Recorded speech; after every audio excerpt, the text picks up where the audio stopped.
Classic player কারা হতে চলেছে।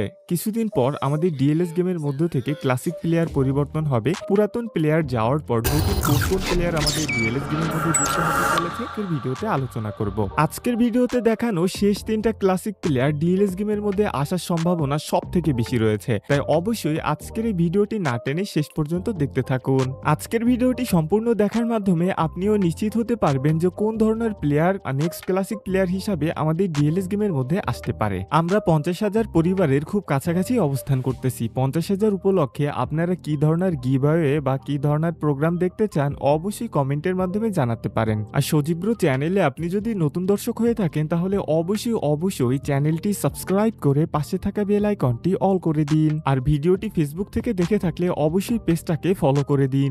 স্ক্রিনে যে মোলার নাম করে যে প্লেয়ারটা দেখতে পারতেছেন এই প্লেয়ারটা আসার সম্ভাবনা রয়েছে 40%। হেনরি ক্লাসিক প্লেয়ার হিসাবে আসার সম্ভাবনা রয়েছে 50%, কারণ সিএফ পজিশনের প্লেয়ার আগেও কয়েকটা এসেছে। বুফন ক্লাসিক প্লেয়ার হিসাবে আসার সম্ভাবনা রয়েছে মাত্র 30%, কারণ গোলকিপার পজিশনের প্লেয়ার আগের যে ক্লাসিক প্লেয়ার ছিল সেখানে কিন্তু চলে এসেছে অলরেডি। পাওয়েল এর ক্লাসিক প্লেয়ার হিসাবে যুক্ত হওয়ার সম্ভাবনা রয়েছে 50%, কারণ অলরেডি একটা সেন্টার ব্যাক আগের ক্লাসিক প্লেয়ারে আমাদের মাঝে কিন্তু চলে এসেছে।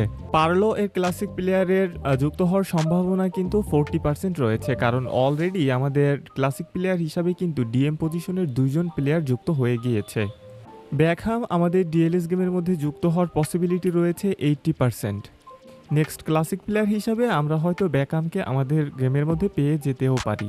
নেক্সট ক্লাসিক প্লেয়ার হিসাবে জাভি আসার সম্ভাবনা রয়েছে 90%, অর্থাৎ জাভি কিন্তু সিএম পজিশনের প্লেয়ার, আর ডিএলএস গেমের ক্লাসিক প্লেয়ার হিসাবে সিএম পজিশনের প্লেয়ার কিন্তু অত্যন্ত প্রয়োজন।